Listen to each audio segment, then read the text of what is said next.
Hello, BookTube. For a bright, sunny Thursday in which I am still feeling a bit under the weather. I was a bit drippy yesterday. I was a bit drippy and wheezy all last night. I think it's an allergy flare-up. I don't think it's anything other than that. But today, I definitely feel like I've been ridden over on a road. So I may have to keep the videos short or keep the number of videos short.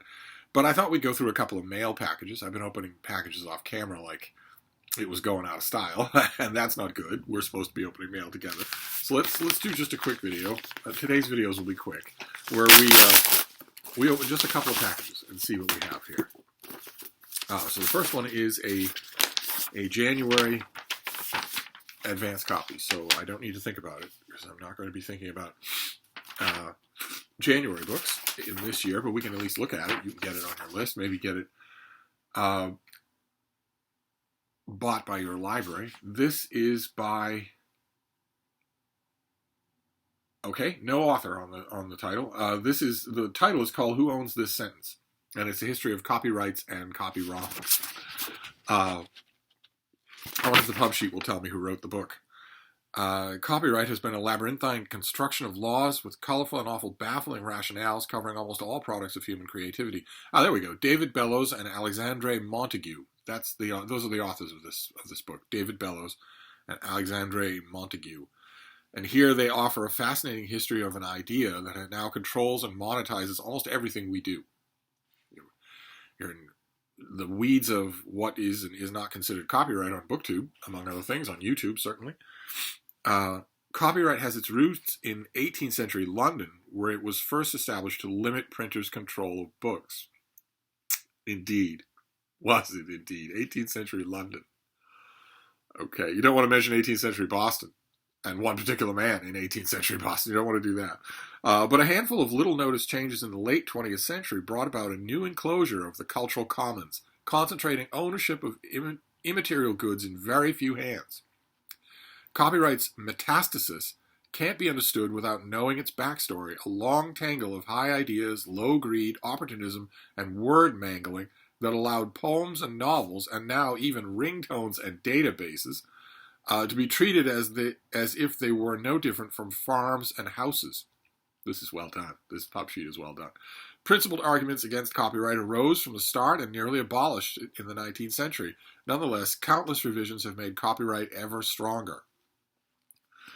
Okay, well, this comes out at the end of January, and you know, the pub sheet is entirely correct. If you're a denizen of the 21st century in the technological world, you deal with copyright all the time, whether you want to or not, and whether you understand it or not. Maybe this will give you a deeper history. Oh, there is an index. Okay, let's take a tiny peek at the index and see if it behaves itself. Okay, it does not behave itself. Boston is not listed in the index of a book on copyright. Okay, all right. So I'm assuming James Fields is not listed here either. I didn't know the answer already. I might as well check. Yeah, he's not. Okay. Great.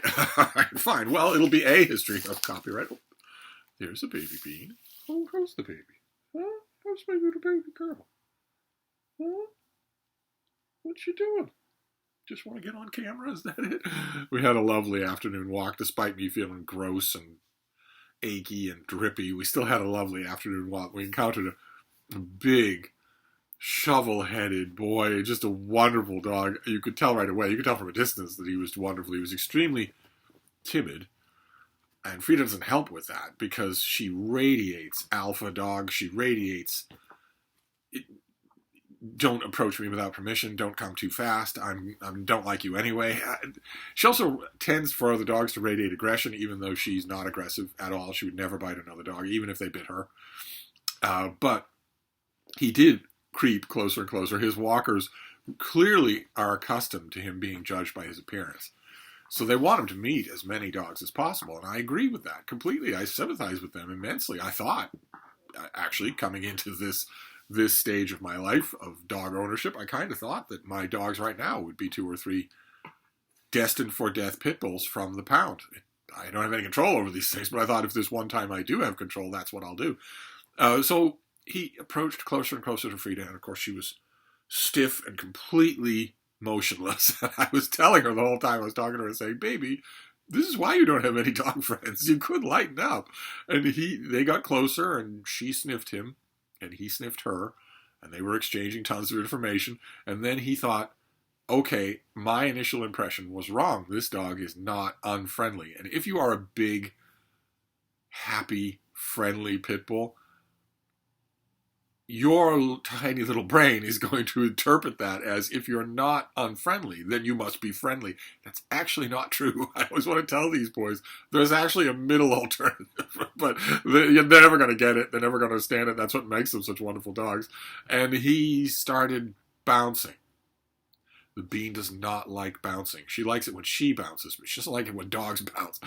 He started bouncing, and I was saying, oh, baby boy, don't do that. Don't do that. That's not going to endear you to her. You're supposed to stand there while she examines you like a science exhibit, and then maybe you'll be nodding acquaintances. You'll never be friends, but you might be nodding acquaintances if you let her do that, but he didn't.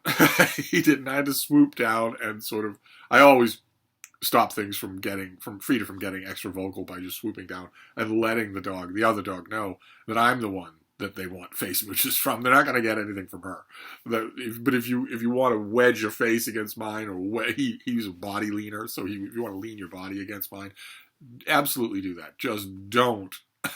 The worst thing in the world that these big friendly dogs always do. They see that Frida is not aggressive. They interpret it as meaning that she's friendly, and they swat her. It's a big floppy swat across the face as an invitation to play. And Frida views that as an invitation to loose the panzer divisions and lay waste to the dog's entire home country. So I try to head that off. But anyway, let's move on to the next package here before I run out of my limited store of energy.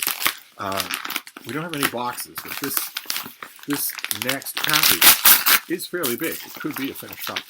It's fairly heavy. Oh, it is a finished copy. Okay, great. Fantastic. I have to send this winging its way to the upper Midwest. Great. This is, we saw this already on this channel, but we haven't read about it. This is the new book by James Holland. This is The Savage Storm, The Battle for Italy. This is the big finished copy, big heavy thing. So let's see here. Setting a new standard in the chronicling of war. Indeed. One of the preeminent military and World War II historians of our time both narrates and reframes the controversial first months of the Italian campaign.